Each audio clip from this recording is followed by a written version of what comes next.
Thank you all for checking out this week's episode. Once again, I'm John. If you like what you heard and saw today, subscribe to our YouTube channel, find us on Instagram, Facebook, and Twitter, and check out our brand new merch store with hats, coffee mugs, t-shirts, other cool stuff coming down the pipeline.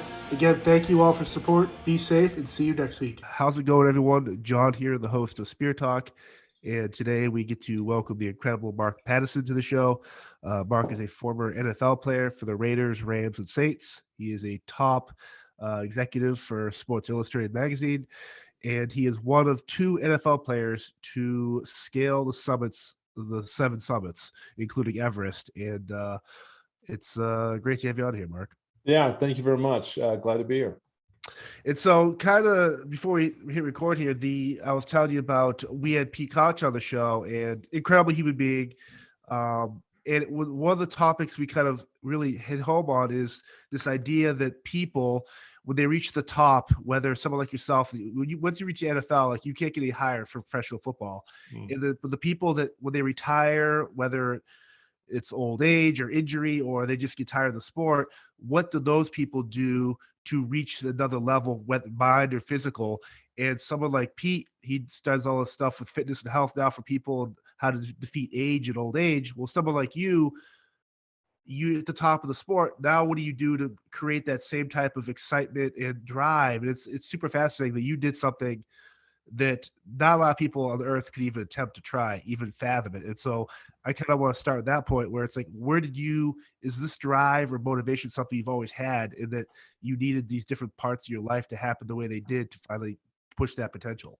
Yeah, no, these are all great questions. And I really haven't spent that much time thinking about it, because when I sit back and I think about things I'm going to take on, I don't really think about it necessarily in terms of what would impress somebody else, right? It's just more where I'm at in the space I'm in at that particular moment.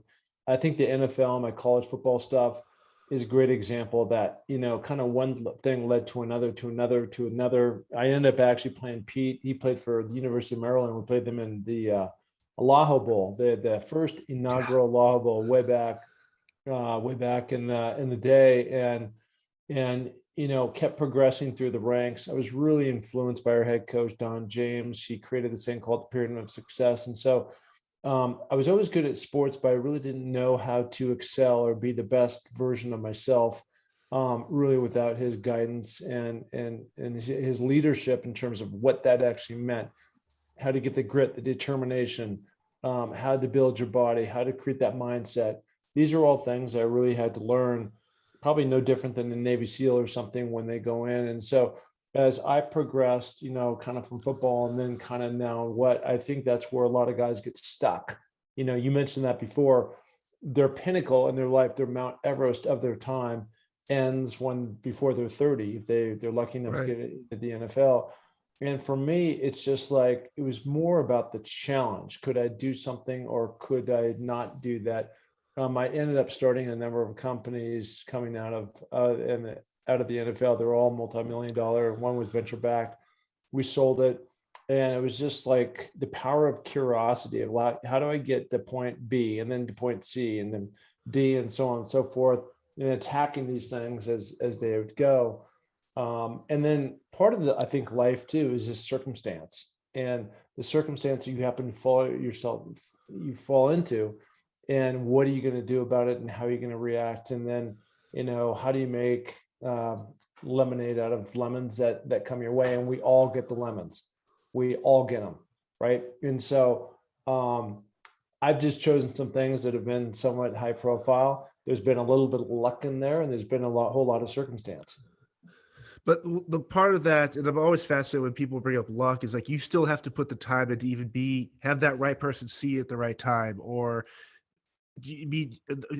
obviously a lot of what we do is who you don't know who's always watching you, and someone takes that chance on you because they know how you act, or you don't know they're looking. But for someone is it better, do you think, to wait for that lucky moment, or to just push yourself to be, I guess, could you be who you are today without any luck? Or would that just, if you didn't have the luck, would it just take more effort and time on your end? So back in, date myself here a little bit, but back in 1987 or 88, and we were just crushing it. I was playing for the New Orleans Saints, and the head coach at the time, Jim Moore, got up. We'd won like 10 games in a row. We were going to win the division, and people said, "Hey," and to that point, for anybody who knows about the history of the Saints, they're good now. But Yeah. there was 20 years where they hadn't won a game, right? Or they had a winning season. So now he walks in the room and says, I just want to comment on this comment that's been floated out there right now that everybody's calling us lucky. Well, show me a loser that's ever been lucky, right? The reason why you're lucky is because you put yourself in a position to succeed. And once you do that, I was very fortunate to be on the winning end of a number of big high profile catches. At the end of the game, we'd won against Michigan and Oklahoma and other things. And I was able to come down with these kind of last second jump over the defender in the back of the end zone, come down as time ran out, and we won the game. And a lot of people said you're lucky because they just saw me kind of from my high school highlights into my college highlights. And what they didn't know is that I had run that play 1,000 times over and over and over and over and over. And so even though that moment was epic, and those moments were epic, it was because of the repetition that I had done. When I was on Mount Everest last year, I'd been climbing on and on and on and over and over and again and again. I mean, there's nobody who pushed me harder than myself. I climbed over 150,000 feet, vertical feet, before I went off to Mount Everest. And I got into a heck of a pickle, especially on summit day, where I had to tap into that. Now, at the end of the day, I've got buddies who are coming back from Everest right now. One of the guys just got flown off of Camp 2. It's 21,500 feet. I guess he was unlucky, but he didn't put the kind of training into it that I did. No way. And I know that because he lives here in Sun Valley. And I just, I put all those nuggets in the bank to put myself in that position to then become lucky. So I'm going back to your whole point. It just didn't happen. I think luck to me is when you win the lotto. That's being lucky. Things I've done, there's been nobody harder that has worked harder at that particular craft, whether it's been football, mountain climbing, or Sports Illustrated, than me. I'm the first one to show up. I'm the last one to leave, and I put in the most work. It's obviously a testament that shows like what your output's been. And you've also been very open about going through the relationship stuff with divorce, separation, and then your daughter who has epilepsy. And so all these little things in your life too, outside of what you were doing at the time, whether it's football or mountaineering, there's a lot of people I know that maybe could have done what you've done, maybe not mountaineering, but process everything, all the hardships, and still focus on that. When you are playing football or doing your stuff for Sports Illustrated or trying to climb a mountain, and you have a bad day at home, say your daughter's sick or there's an issue with one of your businesses, like how are you able to separate that noise from it having interfered in what you're trying to accomplish where you're doing then? Yeah, that's another great question. I think my mom used to say this about me, like growing up. She says I could be in the middle of a freeway, and if there was a ball coming at me, I could still catch it and put it away, And it's just, for some reason or another, I've just been able to really focus on the task at hand and what matters in that particular moment. Many of these things, as we know, you can't control that are outside. 10 years ago, how I got into mountaineering was I was going through a bad time, and every single day I woke up, and my hope of that particular day was that this is the first day towards a new beginning, that things are going to get a heck of a lot better. Now, they didn't, but I didn't dwell on, how awful things were they got. And I didn't dwell on my daughter's epilepsy, which, by the way, in the last year and a half, she's not had a seizure after experiencing seizures every single day for 17 years. So it's miraculous. But again, every day I was just like, in her case, it was just like, maybe today's the new day towards she's going to be healed. We're going to find another medicine. And slowly, these things kind of evolved that way. And slowly, I was able to get myself out, redirect that energy, go attack mountains, and get excited about life again. So I'm not saying my life's perfect. I'm not saying every day I jump up for joy. But when it comes to work or other relationships, I can put it in the zone, and I can focus on it, and I can go on to the next thing that's out there. A lot of people will look at an obstacle in their day, whether it's work, home, whatever, it'd be like they feel like they gotta climb a mountain. When you actually do climb those mountains, so when you're at the base of that first mountain, when you start this quest through the 7 summits, was there any moment in those first couple of times before you got to the halfway mark where you're like, man, what am I doing? Is this possible? I can just turn around, no one will care. So was there ever that moment, or was this something where it's like you needed this for yourself? I need it for myself, but it was just, again, I didn't look at the whole thing as 7 songs because it just seems so daunting and, Yeah. a long time, when you started from ground zero. And this is the way I've always been. Like the only person I'm cheating at the end of the day, if I decide to take a shortcut, I don't want to go to the top, I want to turn around, is me. That's the only person that when I look in the mirror, I've got this little guy up there that's like who are you fooling? I might eat, an ice cream cone or something. And this is me just being weird, but an ice cream cone. And I'm like, okay, I just ate that. Now I have to go run it off. Right. And it's just like, some people are just wired differently like that. But I think the thing that's a beautiful thing about mountain climbing, it's so metaphoric in terms of business and life.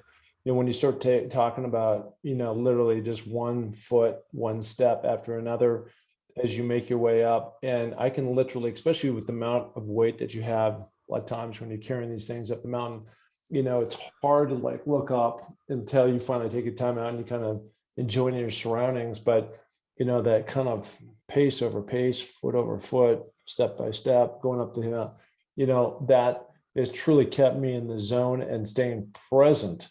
All the while I'm processing stuff in my mind, it's just great.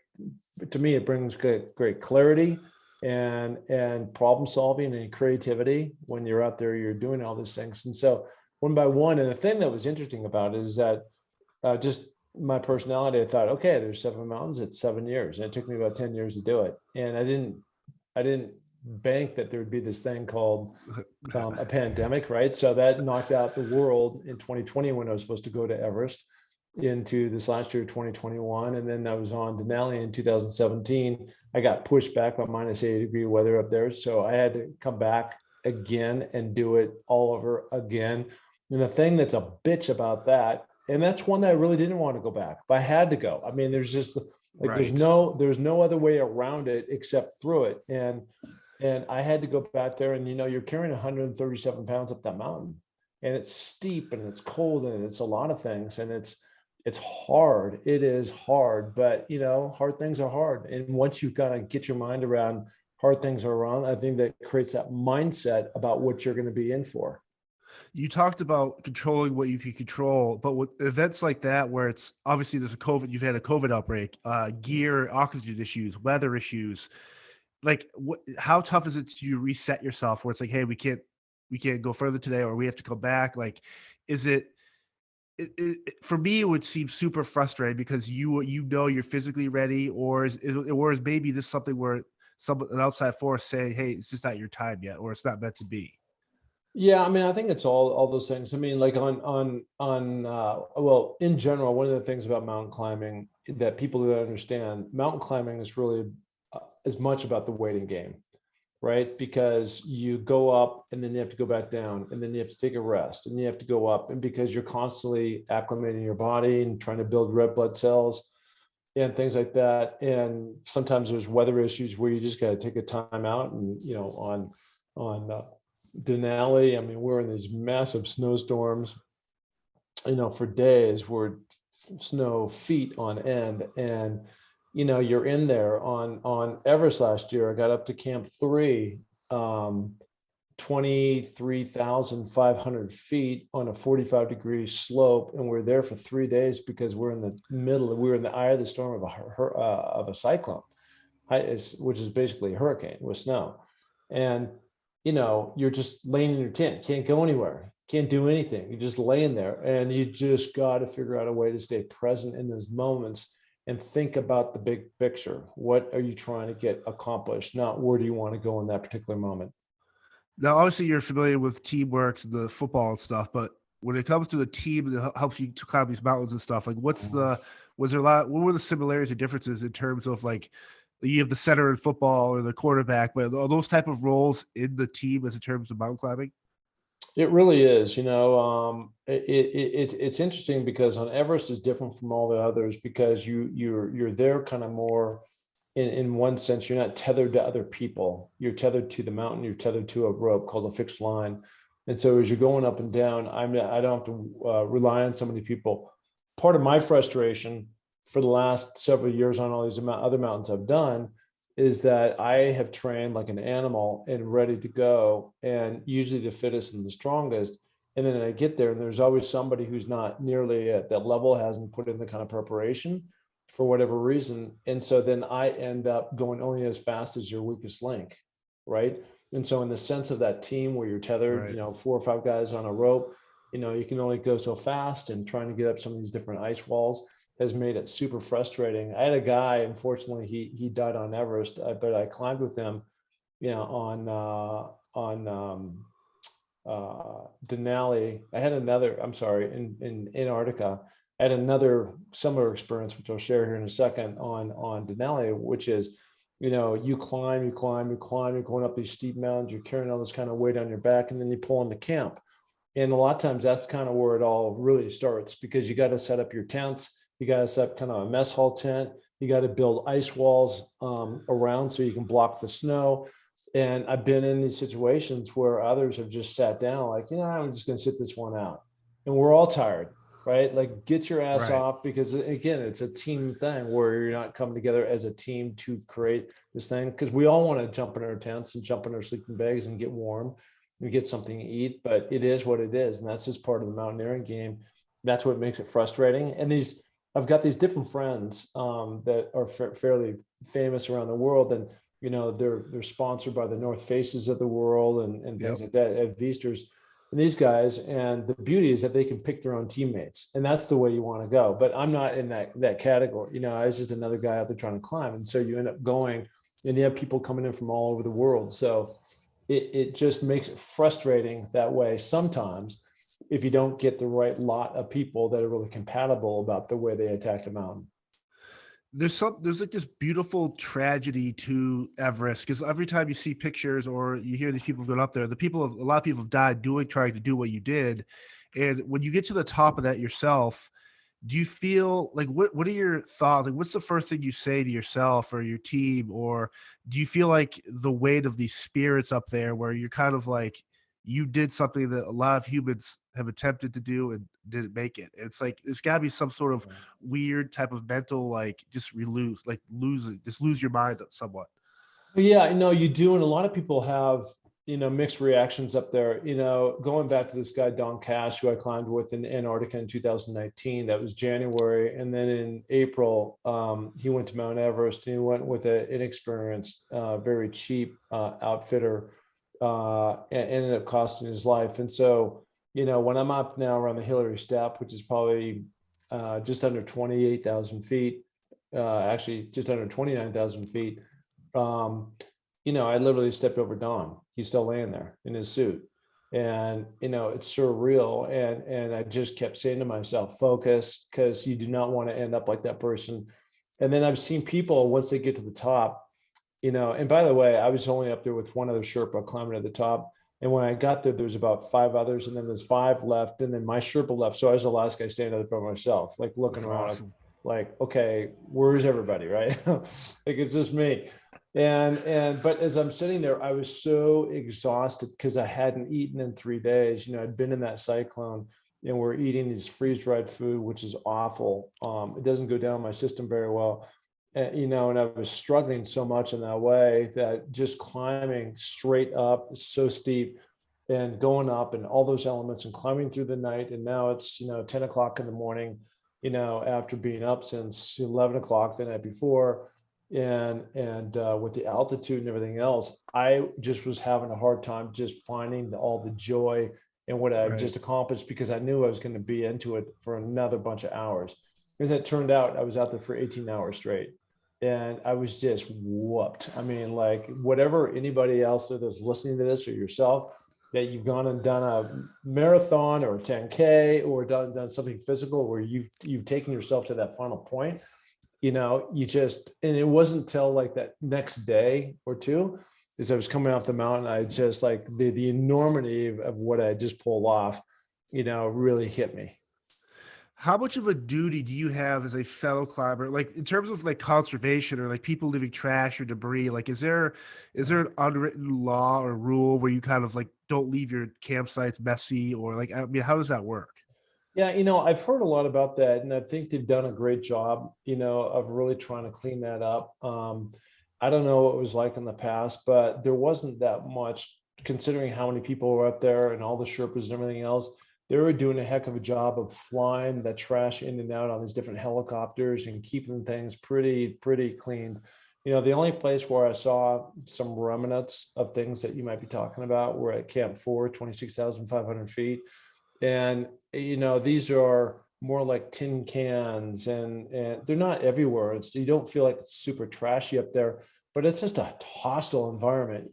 Just the tents alone, many of them are just thrashed. I mean, like torn apart, because that, most of the time of the year, except for 2 weeks, it's not even a defined 2 weeks, but theoretically, a couple weeks right now during May, the jet stream rises. So the jet stream is blowing 200 to 300 miles per hour. So if you can imagine a tent in a jet stream, it just rips holes through it and everything else. And so I would, based on what I saw and what I experienced, it's not as bad, but it is a little bit of a war zone up there, just because of the environment where you're at and trying to get stuff off, and you can't fly helicopters up there, and it is super steep to get off of 26,000. You have to go back down the low-sea face, and that's almost not 50 degree, but pretty close, 40 degree plus ice wall going straight up. And so trying to haul things on your back, makes it more challenging. But I think the Sherpa community in general has done a great job of really trying to clean things up there. In terms, when you're active doing your traveling for, say, Sports Illustrated, or your keynote speaker, all that stuff, how often are you able to do the training you need? Like, are you always at that level where if you needed to climb a mountain, like you could gear up to it and just keep doing it on the road? Like, how do you kind of go up and down with your training when you have all the other commitments?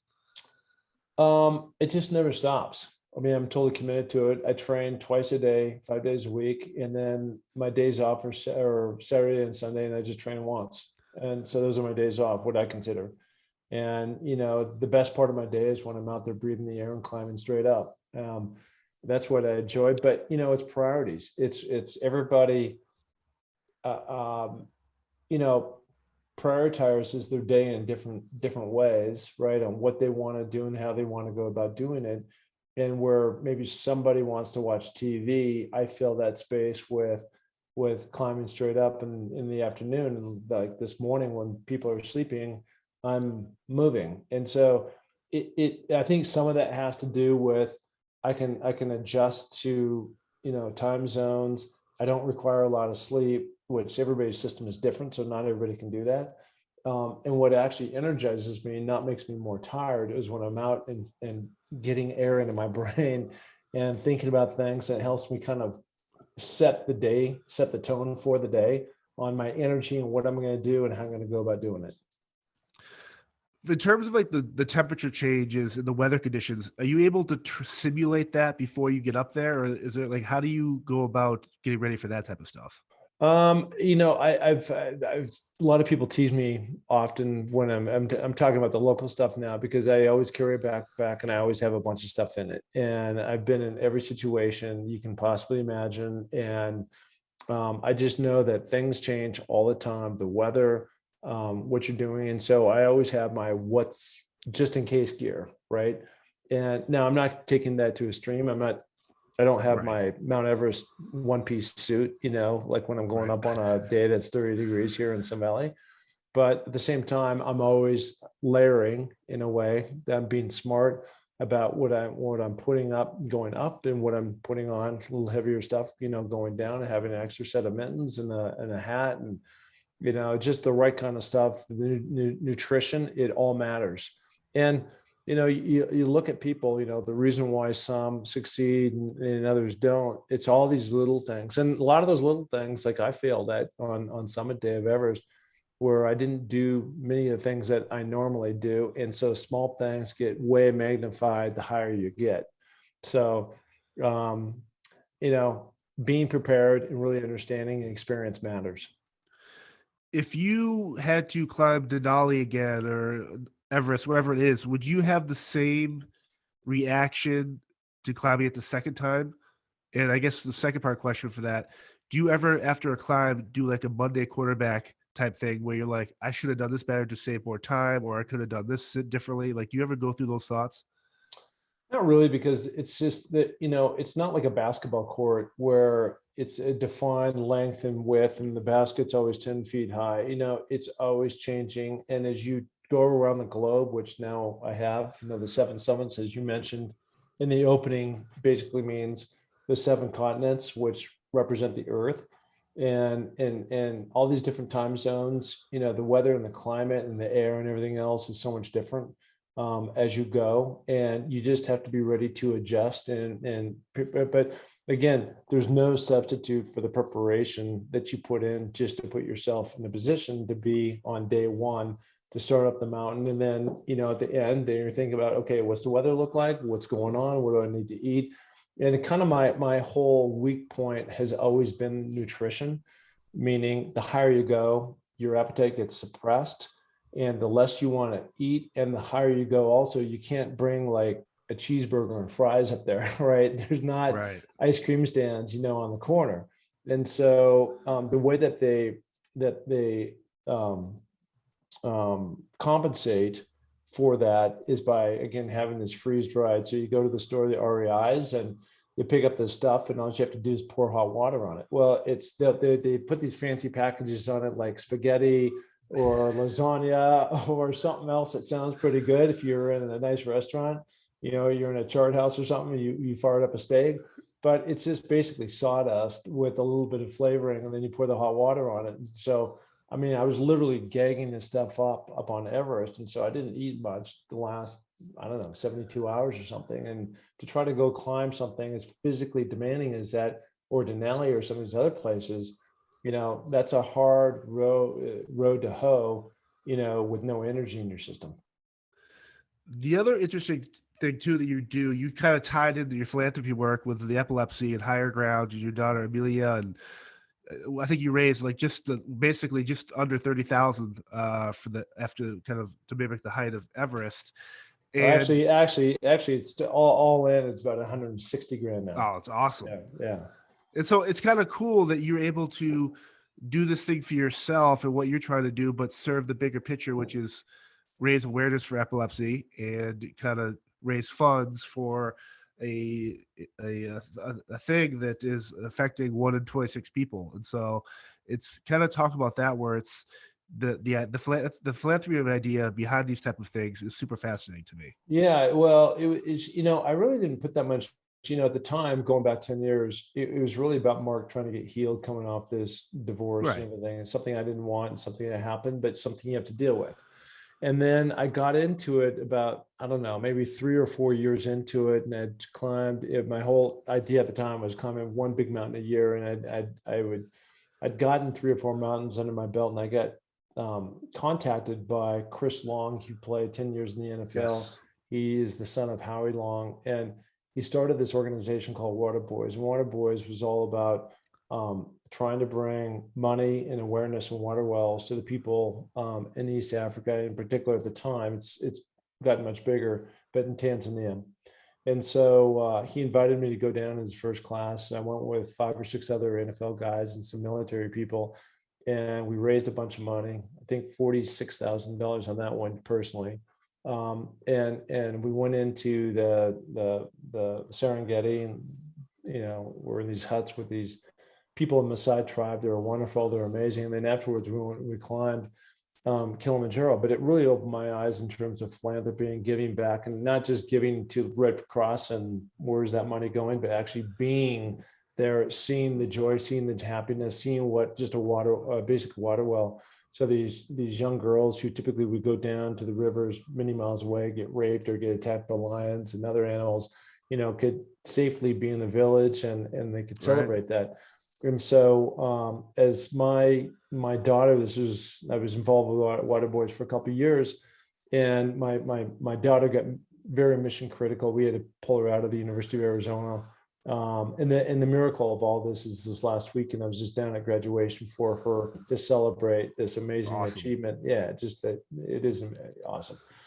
But I was just like, it's awesome and it's great that I'm helping out Chris, but I need to help out my daughter. And so I dialed up the Epilepsy Foundation, and one thing led to another.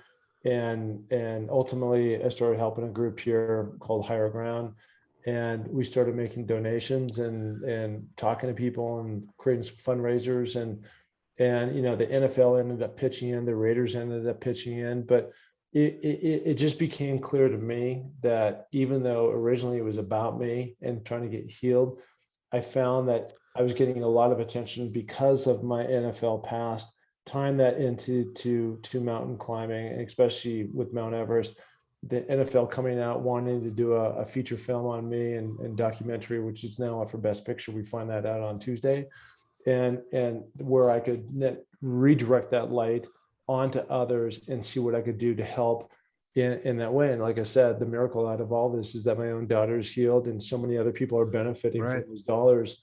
And there's that awareness from what we've been able to do based on, this mountain climbing stuff that, I got into, 10 years ago. It's fascinating that the NFL, like you picture this huge conglomerate of just billions and billions of dollars, that they're still so in tune with individual prior athletes, retired, even if they're the thing for a year and they choose to quit to go become a nurse or a doctor. It's got to be cool to be. I mean, people will say what they want about the NFL and all this stuff, especially the last couple of years, like, oh, screw the business owner, like whatever it is. But the NFL and most, obviously, I think the big four, they are very community based, and I do think it's really cool how the Players Association, whoever, can do these cool things, whether it's with Chris or with you at Higher Ground. Like there's something to that where they care enough that, yeah, you played for these teams and you played for the cities, but how can we help these individuals help their smaller communities? I think that's really cool. Yeah, it didn't always be that way either. It certainly, when I retired, you just went off the cliff, and I would give them super duper high kudos for developing.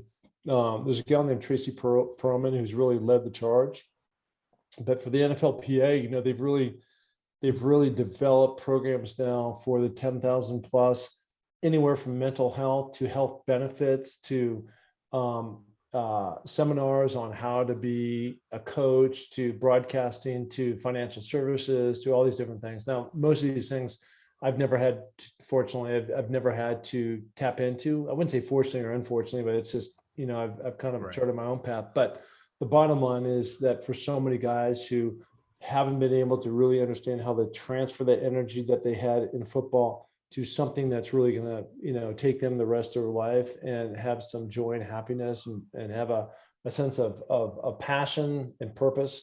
I think the NFL has done a heck of a job at really redirecting and making that as much more of a focus and a priority so that they can reach back and they can help people like me. In my case, again, it was for a, philanthropy, and there's a giving arm that they have where they can do matches and all that kind of stuff. And it was just really cool. And somehow or another, I was, in terms of the NFL, I mean, sometimes, you got your Joe Namath and Joe Montanas and John Elways and Tom Brady's of the world, and they're superstars, but there's not many superstars.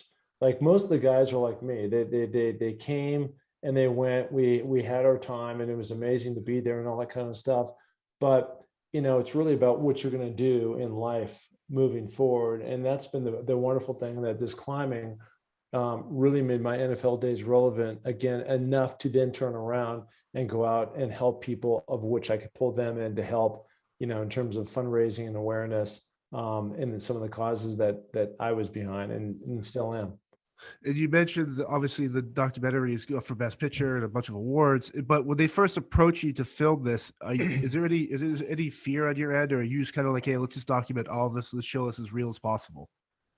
No, there wasn't any fear that this is again maybe a little luck in this, but I put myself in this position again. But if I had gone in 2020, there would not have been any documentary, and the fact that it pushed everything out. I had to train, double my training time for 2 years just on Everest, which I really ramped things up.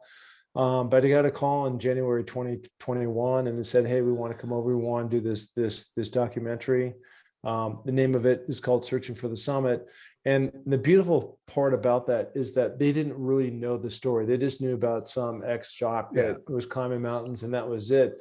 And for anybody that watches the film, it's really not about that. It's this beautiful story about, yes, how I did get in the mountain, but my daughter becomes a big part of this reason of my why, of my drive, how I was able to successfully get off the mountain when everything that you could possibly ever not want to go wrong went wrong on that particular day. And they didn't know this was all real time. And so, half the story was still being written as I was coming off the mountain. Now I did most of the photography, all the GoPro up there, and I was, getting back to Los Angeles and doing a recap, and then them taking all these little extracts, these pieces, these things that they'd found when they came out to Sun Valley in January or February 2021, before I went off to Mount Everest, and talking to my buddy Jim Mora, coach, mountaineering expert, Ed Viesters, and they all had these little nuggets. And he put all these people kind of separately in a room, all kind of slightly telling the same but different story, and then watching this thing play out. It was like it was really cool. Like a reality TV in the sense that you don't know who's going to win Survivor, and all these things happen when these people are on these different islands. And then at the very end, there's a story to be told, and that's the way it all played out. And now it's up for 2 Emmys. It's just awesome. And so, if someone wants to support Higher Ground or one of your initiatives, whether it's Water Boys or whatever you're doing, what's the best way for them to do that? Is this something where they just go to your social media or the social media pages or website and just check it out? Yeah, the best place is Mark Pattison, NFL.com, Patson, Mark Pattison, NFL.com. You can go to that website, and there's a big, huge red button that says, check out the trailer. And then you go check out the trailer, and right there is the link to the film if you want to see it. It's 30 minutes. It's great. And I'm not saying it's great because it's about me. I'm saying it's great because it is a great story. They're expert storytellers. If you take a look at there's 6 nominees in each category. It's also up for best cinematography, and it's Red Bull and it's ESPN, and it's reputable people, and these guys know what they're doing. I mean, yes, I was in it, but I didn't create the film, so to speak. I didn't put the music and I didn't put the storytelling. I mean, I had no idea what they're going to say or how they're going to present it, but they did a beautiful job, and reflective of that is this nomination for Best Picture. When you are doing your kind of like keynote speaking or like motivational talks to different groups of people, the first time you did it, was it weird for you to realize that what you're saying could have a very positive impact on someone's life, to the point where you kind of look in the mirror and you're like, why is Mark Pattison having the impact I am on these people? I've never looked at that in that way. I love talking to people, and all I can do is relate my own personal story, right? And my story is really simple, which is, this was me. I'm not perfect. I somehow or another was able to wiggle through 5 years in the NFL, and then this awful stuff happened. And then out of that, out of this tragedy, I created that into an opportunity. And then one by one, and if you look at all these different things, they're all interconnected. But the thing that makes this so extraordinary is that anybody can do this stuff. Now, maybe you can't play in the NFL, or maybe you're not going to go climb Mount Everest, but action creates reaction. And that's the whole. It's only because I stepped out there, I put my nose out there, I said, I'm going to go do this, and I followed through, and I didn't quit. These different things. And you'll never know how far you're going to get or what your human potential is until you go out there. And I'm telling you, the biggest difference between me and most is that I don't quit. That's the only difference. Is so many things. I don't quit, and many people do, and they don't realize that. When When they're sleeping, I'm out working.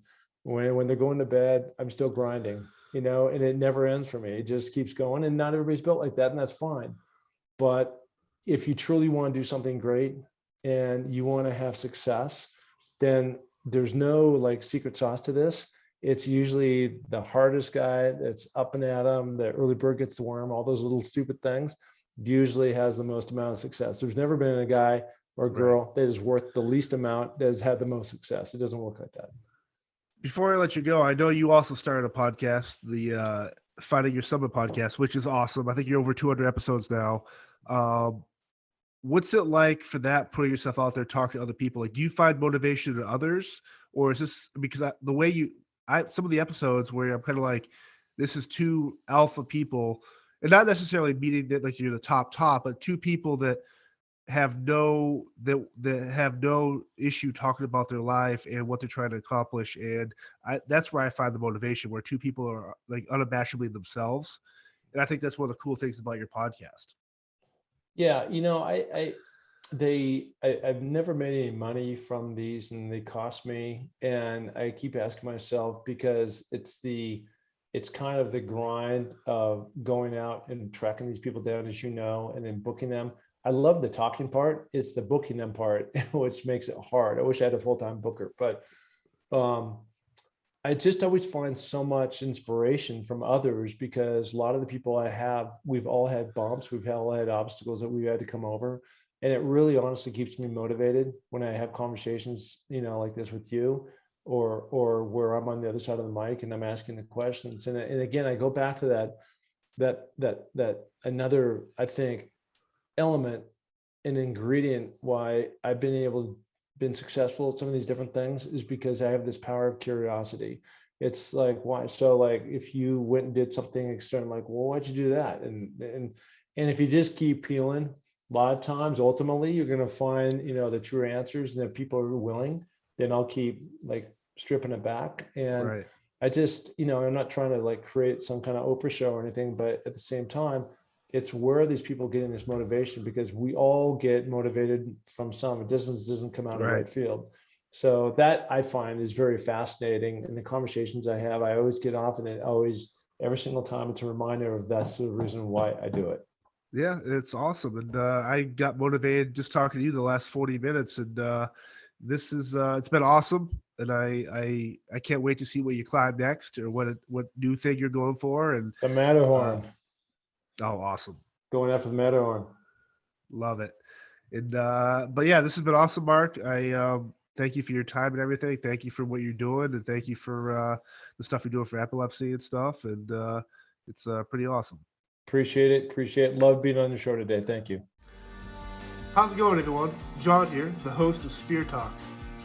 You might not know this, but before I record an episode, I like to break a sweat. And I do that using the Chop Fit. Over the course of the past year, the Chop Fit has allowed me to lose weight, tone up my body, and feel even more amazing about myself. A feeling that you should all feel about yourself as well. If you use this code, SpearChop10, you get $10 off your order. Once again, use code SpearChop10 for $10 off your Chop Fit order. It'll change your life. Thank you.